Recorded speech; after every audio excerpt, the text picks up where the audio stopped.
জানাই আজকের এই সাংবাদিক সম্মেলনে উপস্থিত আছেন ভারতীয় জনতা পার্টি ত্রিপুরা প্রদেশের সহসভাপতি শ্রী সুবল ভৌমিক মহোদয়, উপস্থিত আছেন আরেকজন সহসভাপতি শ্রী তাপস ভট্টাচার্য মহোদয়, উপস্থিত আছেন প্রদেশ সাধারণ সম্পাদক শ্রী বিপিন বর্মা মহোদয়। আজকের এই সাংবাদিক সম্মেলনে আপনাদের সম্বোধন করবেন শ্রী সুবল ভৌমিক মহোদয়। আমি ওনাকে অনুরোধ করছি আজকের সাংবাদিক সম্মেলনের বিস্তারিত তথ্য আপনাদের সামনে তুলে ধরার জন্য। আমাদের আজকের এই সাংবাদিক সম্মেলনে যারা সাংবাদিক বন্ধুরা এসেছেন এবং আমার সঙ্গে আমাদের senior vice president Tapas Bhattacharya, আমাদের জেনারেল সেক্রেটারি বিপিন বর্মা এবং সুনীত সরকার, যিনি প্রবক্তা আছেন, মিডিয়া ইনচার্জ। তো শুরুতেই আমি রাজ্যে গত প্রায় 24 ঘন্টার উপর, প্রায় 48 ঘন্টা হতে চলল, রাজ্যের মানুষের একটা অ্যাংজাইটি সবাই জানতে চায়। কারণ আমাদের জনপ্রিয় প্রদেশ সভাপতি তথা রাজ্যসভার সাংসদ, উনি একটা বেসরকারি হাসপাতালে চিকিৎসাধীন আছেন। কেমন আছেন সবাই জানার একটা আগ্রহ, কিন্তু আমাদের রাজ্যের রাজ্যবাসী শুভেচ্ছায় এবং মাতা ত্রিপুরা সুন্দরীর আশীর্বাদে উনি দ্রুত সুস্থ হয়ে উঠছেন এবং তার জন্য আমরা যারাই হাসপাতাল কর্তৃপক্ষ এবং যারাই এই চিকিৎসা দিন রাত পরিশ্রম করে এবং ওনাকে সুস্থ করে তুলছেন, তাদেরকে সবাইকে আমি আন্তরিক শুভেচ্ছা জানাচ্ছি আমরা প্রদেশ থেকে। পাশাপাশি আমাদের সরকার কয়েকটা গুরুত্বপূর্ণ সিদ্ধান্ত নিয়েছে। যেমন এই সরকারের ভ্যারাইটিস ডিপার্টমেন্ট প্রায় 400-এরও অধিক অ্যাপয়েন্টমেন্ট দেওয়া হচ্ছে, এমপ্লয়মেন্ট দেওয়া হচ্ছে। তারপরে সেটা আপনারা জানেন যে এই সরকার আসার পর থেকে রাজ্যের আনএমপ্লয়ি যারা বা আনএমপ্লয়েড ইউথ, তাদের জন্য সরকার অত্যন্ত সংবেদনশীল এবং তাদের যাতে সরকারি জব সৃষ্টি করা যায় বিভিন্নভাবে চেষ্টা করে যাচ্ছে তাদেরকে এমপ্লয়মেন্ট দেওয়ার জন্য। পাশাপাশি আমাদের সরকার দুটো ইউনিভার্সিটি, একটা টেকনিক্যাল ইউনিভার্সিটি, আরেকটা মানে ওমেন্স কলেজকে আপগ্রেডেড করে ওমেন্স ইউনিভার্সিটি, যেটা আমাদের রাজ্যে প্রথম হচ্ছে। আমরা ত্রিপুরা প্রদেশ বিজেপির পক্ষ থেকে রাজ্য সরকারকে আমরা শুভেচ্ছা জানাই এবং এটা এই রাজ্যের জন্য এবং সময় উপযোগী সিদ্ধান্ত। এই সিদ্ধান্তে এই রাজ্যের ছাত্রছাত্রীরা বিশেষভাবে উপকৃত হবে। পাশাপাশি রাজ্যে সাময়িক কিছু ঘটনা, যেগুলো অনভিপ্রেত ঘটনাও হতে পারে, এগুলো নিয়ে আমরা সবসময়, কারণ ভারতীয় জনতা পার্টি তার রাষ্ট্রবাদী চিন্তা চেতনা, তার মধ্যে যে দেশাত্মবোধ, জাতীয়তাবোধ এবং দেশপ্রেম এবং শান্তি, সম্প্রীতি, ঐক্য, সংহতির মধ্য দিয়ে ভারতীয় জনতা পার্টি সারা ভারতবর্ষে একটার পরে একটা রাজ্যে নির্বাচনে জয়লাভ করছে। এবং আপনারা দেখেছেন বিহার নির্বাচনে সমস্ত সবাই সবকিছুকে ইয়ে করে ভারতবর্ষে আজকে ভারতীয় জনতা পার্টি বিহার নির্বাচনের মাধ্যমে যে আমাদের প্রিয় প্রধানমন্ত্রী নরেন্দ্র ভাই দামোদর দাস মোদী নবভারতের কথা বলছেন এবং সারা পৃথিবীতে আজকে ভারতবর্ষ মহাশক্তিধর দেশে পরিণত হয়েছে। বিশেষ করে 2014 সালে যখন ভারতীয় জনতা পার্টি সরকার শপথ নিয়েছে নরেন্দ্র মোদীজির নেতৃত্বে, তার প্রায় আজকে 11 বছর, এই যে সবকা সাথ সবকা বিকাশ থেকে বিকশিত ভারত, এই সময়টার মধ্যে ভারত কি ইন্টারনাল কি এক্সটার্নাল, মানে অন্তর্দেশীয় বা বহির্বিশ্বে এতটাই শক্তি সঞ্চয় করেছে যে আজকে বহির্বিশ্বের সমস্ত দেশ ভারতবর্ষকে এবং ভারতবর্ষের প্রধানমন্ত্রীকে অত্যন্ত শ্রদ্ধার চোখে এবং ভারতবর্ষকে এখন সবাই শ্রদ্ধা এবং সমীহ করে সেই জায়গাটা। এবং যে কারণে অনেকেই জিজ্ঞেস করেছে যে বিহার নির্বাচনে এত ব্যাপক জয় কেন হলো। ভারতবর্ষে এখন ভারতীয় জনতা পার্টি ধীরে ধীরে প্রত্যেকটা রাজ্যে ক্ষমতা আসছে। সুতরাং আমরা প্রদেশ বিজেপির পক্ষ থেকে আমরা আবারও আমাদের প্রিয় প্রধানমন্ত্রী নরেন্দ্র ভাই দামোদর দাস মোদী এবং আমাদের বিজেপি সর্বভারতীয় নেতৃত্বদের আমরা শুভেচ্ছা জানাচ্ছি। পাশাপাশি রাজ্যের যে কিছু ঘটনা, যে ঘটনাগুলো এর মধ্যেই আমরা লক্ষ্য করেছি, বিশেষ করে দু একটা জায়গাতে কিছু ইনসিডেন্টও হচ্ছে এবং সেই ইনসিডেন্টগুলি অনবরত ইনসিডেন্ট, এগুলোকে আমরা সমর্থন করি না। কারণ ভারতীয় জনতা পার্টি এটা একটা সর্বভারতীয় সর্ববৃহত্তম রাজনৈতিক দল। আমরা আমাদের চিন্তা চেতনা দিয়ে উপলব্ধি দিয়ে কাজ করি সংগঠনকে কিভাবে শক্তিশালী করা যায়, রাজ্যের শেষ প্রান্তে শেষ অন্তর্দয় মানুষটার কাছে কিভাবে পৌঁছানো যায়, তার জন্য আমরা কাজ চালিয়ে যাচ্ছি। এবং বিশেষ করে জনজাতি অঞ্চলে আমাদের যারা জনজাতি নেতৃত্ব এবং আমাদের প্রিয় মুখ্যমন্ত্রী ডক্টর মানিক শাহ, প্রফেসর মানিক শাহর নেতৃত্বে যেভাবে উপজাতিদের মানে জনজাতিদের উন্নয়নে প্রতিনিয়ত ধারাবাহিকভাবে কাজ করে যাচ্ছে, তাতে হয়তোবা কোথাও কোথাও মনে হয় যে ভারতীয় জনতা পার্টি যে জনজাতিদের মধ্যে যেভাবে প্রভাব বিস্তার করছে, আগামী দিনে এই রাজ্যে একটা পার্মানেন্ট শান্তি, সম্প্রীতি, ঐক্য, সংহতির দিকে যাচ্ছে এবং উন্নয়নের দিকে যাচ্ছে।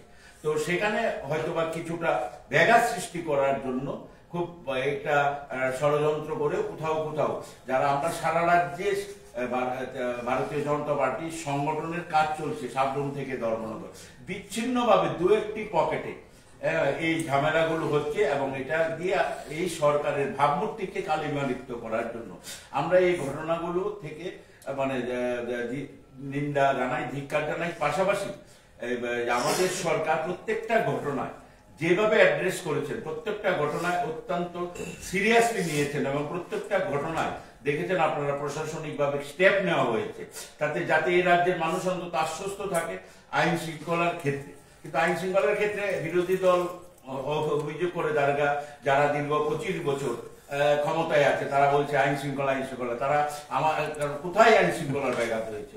আমাদের মুখ্যমন্ত্রী তথা স্বরাষ্ট্রমন্ত্রী প্রতিটা ক্ষেত্রে নিরপেক্ষতা বজায় রেখে প্রত্যেকটা ক্ষেত্রে স্টেপ নিচ্ছে। আমরা কি দেখেছি অতীতে? আইন শৃঙ্খলা মানে এই ভারতীয় জনতা পার্টির শাসনে এই রাজ্যে একজন বিধায়ককে খুন হতে হয়নি, একজন মন্ত্রী খুন হতে হয়নি, ওই গিয়ে এসডিএম এর চেম্বারে ঢুকে কেউ গুলি করে হত্যা করেনি। একটা ঘটনাও দেখাতে পারবে না যে ঘটনা এই সরকার মদত দেবে এই সরকারের সময় হয়েছে। ছোটখাটো বিচ্ছিন্ন কোনো ঘটনা হলেও সরকার সেটাকে নিরপেক্ষ দৃষ্টিভঙ্গি দিয়ে এটা একটা ভূমিকা নিচ্ছে, প্রশাসনিক ভূমিকা নিচ্ছে। এবং পাশাপাশি জনজাতি অঞ্চলও দেখেছেন জনজাতিরা এবং মূল স্রোতে আজকে আসছে এবং জনজাতিরা খুব উৎসাহ উদ্দীপনার মধ্য দিয়ে ভারতীয় জনতা পার্টি এবং তার সাংগঠনিক কাজকর্ম করে যাচ্ছে। তাতে ব্যাঘাত সৃষ্টি করার জন্য বিচ্ছিন্নভাবে যেসব ঘটনা হচ্ছে সেইগুলিকেও আমরা খুব মানে সিরিয়াসলি নিয়ে আমাদের সরকার যেমন পদক্ষেপ নিচ্ছে, দলীয়ভাবে সাংগঠনিকভাবেও আমরা পদক্ষেপ নিচ্ছি কিভাবে আমাদের সংগঠনকে শক্তিশালী করা যায়, পাহাড়ের শান্তি, সম্প্রীতি, ঐক্য, সংহতি বজায় রেখে। আপনাদের যদি কোনো প্রশ্ন থাকে?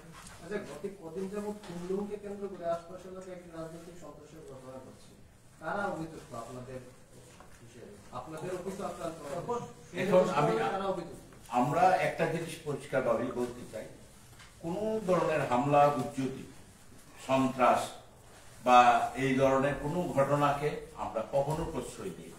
ভারতীয় জনতা পার্টি এগুলোতে কোনো দিনই প্রশ্রয় দিয়ে রাজনীতি এইসব ঘটনা আমরা করতে চাই।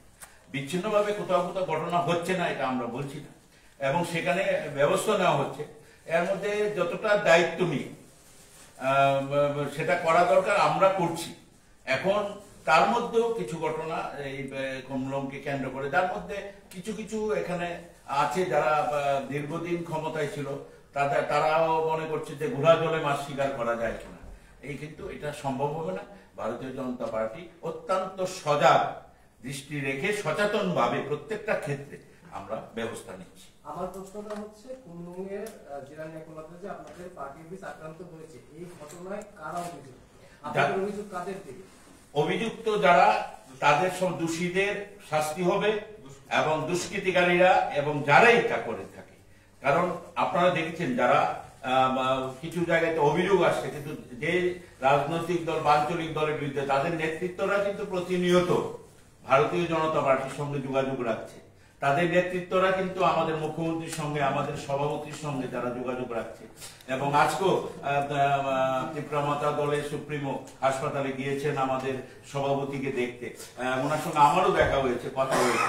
ওনারা কোনোভাবেই বলছেন যে এইসব ঘটনার সঙ্গে, এবং ওরা প্রকাশ্যই বলছেন, ওদের মিনিস্টারই বলেছেন যে আমাদের কোনো লোক এর সঙ্গে জড়িত না। তা আমরা বলেছি ঠিক আছে, আমরা যেই জড়িত হোক, যদি ভারতীয় জনতা পার্টি হোক, সিপিএম হোক, ত্রিপুরা মাতা হোক, অন্য যে কোনো ব্যবস্থা নেওয়া হবে। কিন্তু অনেক সময় দেখা যায় ব্যবস্থাটা নেওয়ার পরে, পুলিশ অ্যারেস্ট করার পরে কোনো একটা রাজনৈতিক দল গিয়ে থানা ঘেরাও করে, তখন তাহলে কিন্তু এটা দ্বিচারিতা হয়ে যায়, মুখে একটা বলা কাজের সময় আরেকটা হয়ে যায়। আমরা এইগুলো খুব দৃষ্টি রাখছি। আমরা চাই না কোনোভাবেই এই যে আজকে দীর্ঘদিনের যে প্রাচীন সংস্কৃতি, যে শান্তি সম্প্রীতির, এটা যাতে বিনষ্ট হয়। আপনাদের বলা হচ্ছে গত মানে 1 বছরে যদি আমরা হিসাব করি, তাহলে দেখা যায় যে বেশ কয়েকটা, অন্তত 4 থেকে 5টা ঘটনা হয়েছে যেখানে বিজেপি কর্মীরা, বিজেপির অফিস আক্রান্ত, বিজেপি কর্মীরা আক্রান্ত। এবং যেটা অভিযোগ উঠে এসছে, স্থানীয় সূত্রে অভিযোগ উঠে আসছে, আপনাদের শরীর দল ত্রিপুরা মাথার সদস্যরা আক্রমণ করেছে। মোদ্দা কথা, ত্রিপুরা মাথা শরীর দলের হাতে বিজেপি মার খাচ্ছে, এবং কোনো ক্ষেত্রেই সেরকম কোনো ব্যবস্থা কিন্তু গ্রহণ করা হচ্ছে না। এই অবস্থাতে আপনাদের শরীরের সঙ্গে আপনাদের সম্পর্ক, আগামী দিনের ভবিষ্যৎ নিয়ে আপনারা কি ভাবছেন? দেখুন, আইন শৃঙ্খলা বা সরকার তার নিয়মের মধ্যে, পদ্ধতির মধ্যে চলবে।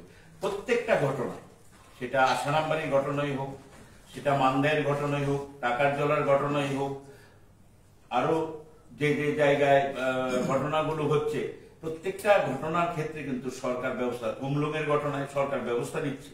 কোথাও আপনি দেখবেন না অ্যারেস্ট হচ্ছে এবং ব্যবস্থা নেওয়া হচ্ছে। সেই ক্ষেত্রে সরকার কঠোর পদক্ষেপ নেওয়ার পক্ষে, এবং সেটা নিচ্ছে। প্রচুর ঘটনা তো আমরা অস্বীকার করি না, কিছু কিছু জায়গায় ঘটনা হয়নি। আমরা চেষ্টা করবো ভবিষ্যতে এই ধরনের ঘটনা থেকে যাতে সবাই বিরত থাকে, এবং আমাদের যে উন্নয়ন, আমরা তো শুধু উন্নয়নমুখী সরকার, আমরা ডেভেলপমেন্টের জন্যই আমাদের অ্যালায়েন্স করেছি। অ্যালায়েন্সটা হচ্ছে আমাদের কমন মিনিমাম প্রোগ্রামের উপর, সিএমপির উপর। আমাদের মানে এই না যে আমাদের যে যারা অ্যালায়েন্স পার্টনার, তারা তাদের রাজনৈতিক অস্তিত্ব দিয়ে ছেড়ে দিয়ে আমাদের সঙ্গে আসবে, কিন্তু অ্যালায়েন্স হয়েছে তার উন্নয়নকে সামনে রেখে জনজাতিদের উন্নয়নকে হবে। জনজাতিদের উন্নয়নে আমাদের সরকার কাজ করছে। এই ব্যাপারে এবং আমাদের সরকারে ওদের প্রতিনিধিও আছে, এই ব্যাপারে বলতে পারবো না। আর আমাদের মুখ্যমন্ত্রী বিশেষভাবে বহু বছর পরে ত্রিপুরা একজন মুখ্যমন্ত্রী, যিনি প্রত্যেকটা ক্ষেত্রে একদম সঙ্গে সঙ্গে পদক্ষেপ নিচ্ছেন, এবং সেই ক্ষেত্রে উনি বিভাজনের রাজনীতি করেন না। এখন কেউ যদি প্রশ্ন তুলতেই পারে, কিন্তু ওনাকে যদি গিয়ে বলে, উনি প্রত্যেকটা ব্যাপারে অ্যাটেনশন দেন এবং প্রত্যেকটা বিষয়ে অ্যাড্রেস করেন। স্যার, একটা বিষয়, আপনারা প্রায় সময় আপনারা বলেন যে রাজ্যে আইনের শাসন চলছে। কিছুদিন পূর্বে আমরা দেখতে পেলাম মথার দ্বারা থানাকে তারা ধরে রেখেছে, তারা গুলি করে রেখেছে পুরো এক থানাকে, পুলিশ, এবং তারা এবার আপনারা বলছেন আইনের শাসন চলছে, ওইদিকে মথার দ্বারা প্রশাসন আক্রান্ত। বিরোধীরা কিন্তু বারবারই প্রশ্ন করছে, যে অভিযোগ করছে মথার কাছে বিজেপির দুর্বলতা কি, সেটা আপনার কি প্রশ্ন? এটা আমি বললাম, কারণ কারণ নিরপেক্ষভাবে প্রশাসনিক ব্যবস্থা নেওয়ার ফলে কেউ যখন অ্যারেস্ট হচ্ছে এই ঘটনার সঙ্গে, তখন দেখা যায় কোন একটা রাজনৈতিক দল গিয়ে থানা ঘেরাও করছে বা সেখানে প্রতিবাদ করছে। কিন্তু ওরা কিন্তু প্রথমেই বলছে যে আমরা এই গতকালকে একজন মন্ত্রী স্টেটমেন্ট দেখলাম যে আমাদের কাজ নয়, এটা আমাদের পার্টির কেউ না, এটা দুষ্কৃতিকারীদের বিরুদ্ধে সরকার ব্যবস্থা নেবে, সেই মন্ত্রী বলেছে। কিন্তু অনেক ক্ষেত্রে সেটা অস্বীকার করার উপায় নেই, যে সেটা দেখা যায় যখন অ্যারেস্ট হচ্ছে থানায় যেতে, সেটা আমরা আলোচনা করছি, এবং সেটা দৃশ্যতেও আমরা চেষ্টা করছি, এবং এটা বৃহৎ আকারে বিচ্ছিন্ন ঘটনা, ছোট ছোট ঘটনা আপনি দেখবেন 1-2 পকেটে। সারা রাজ্য আমরা কিন্তু যাচ্ছি, আমাদের প্রদেশ নেতৃত্বরা সারা রাজ্যে মানে সমস্ত ভিলেজে এগুলিতে আমরা যাচ্ছি, জনজাতি অঞ্চলে যাচ্ছি, কোথাও কিন্তু ঝামেলা নেই, পার্টিকুলার 2-3টে পকেটে। তো এই 2-3টে পকেটে ঝামেলাটাও যাতে ভবিষ্যতে না হয়, সেটাও আমাদের দেখতে হবে। আর এই ধরনের কেউ থানায় গিয়ে থানা ঘেরাও করলে সরকার আসামি ছেড়ে দেবে, আর থানা ঘেরাও করলে সরকার গোডাউন হয়ে যাবে, সেটা কিন্তু হবে না। সেটা আমাদের মুখ্যমন্ত্রী পরিষ্কার বলেছেন। যতই কিছু হোক, আইনের পথে চলবে। আইন শৃঙ্খলার অবনতি করে কেউ পার পাবে না। এটা কিন্তু এটা বারবার করছে, এবং যদি অ্যারেস্ট না করতো তাহলে সেটা ছিল। এখন অ্যারেস্ট করার পরে একটা রাজনৈতিক দল গিয়ে যদি থানা ঘেরাও করে আন্দোলন করে, আন্দোলনটাকে অ্যাগ্রেসিভ করে, তাহলে তো নিশ্চয়ই সেই ক্ষেত্রে সরকার দেখবে। কিন্তু আন্দোলন করার অধিকার আছে, এই মানে না যে আন্দোলন করে তুমি একটা অব্যবস্থা সৃষ্টি করতে পারো। সবটা জিনিসই আমাদের সরকার খুব সচেতন ভাবে দেখছে। ঘেরাও প্রতিবাদ করা একরকম, থানাকে তালাবন্দি করা কিন্তু আরেকটা আইনানুগ অপরাধ। এবং যারা প্রত্যেকটা করেছে সেই ব্যাপারে আপনারা কি তাদের গ্রেপ্তার দাবি করেন? না না, এর প্রত্যেকটা ঘটনা আসলে সরকার এমন কিছু করা ঠিক না যেটাতে আপনারা খুব ভালোই বোঝেন আমাদের রাজ্যে একটা শান্তি সম্প্রীতি এবং সবাইকে নিয়ে কিন্তু চলতে হয়। তো কোনো কোনো ঘটনা তাও যদি 2-4 দিন দেরি হয়, আপনারা মনে করবেন না যে এটা কোনো পদক্ষেপ নেওয়া হচ্ছে না, তারও পদক্ষেপ নেওয়া হচ্ছে। প্রত্যেকটা ঘটনায় হয়তো কোথাও সঙ্গে সঙ্গে হচ্ছে, কোথাও 2-4 দিন দেরি হচ্ছে, কিন্তু প্রত্যেকটা ঘটনায় কিন্তু সরকার পদক্ষেপ নিয়েছে। গতকালকে মথারের মন্ত্রী রাজ্যের আইন শৃঙ্খলার অবনতি বা তাই কিছু ঘটনা ঘটছে, স্বরাষ্ট্র দপ্তর তাদের হাতে তুলে দেওয়ার জন্য 3 দিনের মধ্যে আইন শৃঙ্খলা 3 মাস বাদে সময়ের মধ্যে আইন শৃঙ্খলা হ্যাঁ, এটা আমরা দেখেছি। মথার একজন মন্ত্রী আমাদের ক্যাবিনেটে আছেন, উনি বলেছেন, সেটা দেখে আমার অনেকটা মনে হলো যে উনি আবেগ থেকেই কথাটা বলেছেন। কারণ এটা এই ধরনের কথা তো হতে পারে না। আর উনি মাঝে মধ্যে বিধানসভা তো আমি দেখি এরকম 2-4টা কথা উনি বলে ফেলেন। উনি তো দীর্ঘদিনের পুর খাওয়া রাজনীতিবিদ, ওনার কাছে কিন্তু রাজ্যবাসী অনেক কিছু এক্সপেক্ট করে। প্লাস ওনার যে দপ্তরগুলি আছে ওগুলি উনি ভালো করে পরিচালনা করুন। আর কোন দপ্তর কাকে দেওয়া হবে না এটা তো মানে মুখ্যমন্ত্রীর ব্যাপার। আর কোথাও কোনো এমন কোনো অভিযোগও নেই। সুতরাং উনি কোথায় দেখলেন আইন শৃঙ্খলা অবনতি, তাহলে ওনার যে বিভিন্ন ইনসিডেন্ট আমরা দেখেছি, বিশেষভাবে উনিও তো একটা অঞ্চল থেকে প্রতিনিধিত্ব করেন এবং উনি সাংগঠনিক ব্যক্তিত্ব, সেহেতু ওনার অঞ্চলে আসারাম বাড়িতে যে এই যে প্রধানমন্ত্রী মন কি বাত অনুষ্ঠান হলো, সেখানে কিন্তু ওনার মানে আরেকটু সচেতন সেই দিকটা দেখা উচিত ছিল যে না, ওখানে এই ধরনের প্রধানমন্ত্রী মন কি বাত অনুষ্ঠানে ব্যাঘাত ঘটানো বা কোনো ধরনের কিছু করা এটা ঠিক হয় না, সেই দিকটা। এবং উনি আমার মনে হয় আবেগ থেকে বলেছেন। উনি তো এই মন্ত্রিসভায় আছেন, সেটা আমরা বুঝতে পারছি। এবং এটা কি এটা মানে অনেকটা শিশু সুলভ হয়ে যায় যে আমি যদি ব্যাট নিয়ে মাঠে নামি তাহলে সেঞ্চুরি হাঁকিয়ে দিতাম।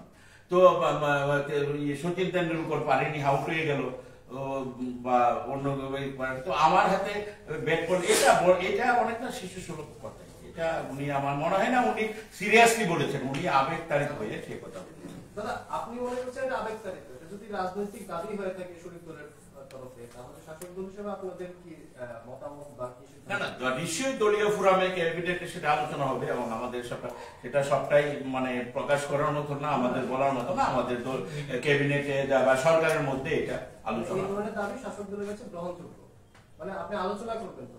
না না, নিশ্চয়ই যে কোনো বক্তব্য, একটা মন্ত্রীর বক্তব্য তো এটা বক্তব্য, এটাকে আমরা অস্বীকার করতে পারবো? এটা জনসমক্ষে বক্তব্য, এটা নিশ্চয়ই আলোচনা হবে। আলোচনা যা হয় হবে, সেটা তো তার ক্যাবিনেটের ব্যাপার, মুখ্যমন্ত্রীর ব্যাপার। এই ব্যাপারে আমরা কোনো মন্তব্য করবো। ধন্যবাদ সবাইকে।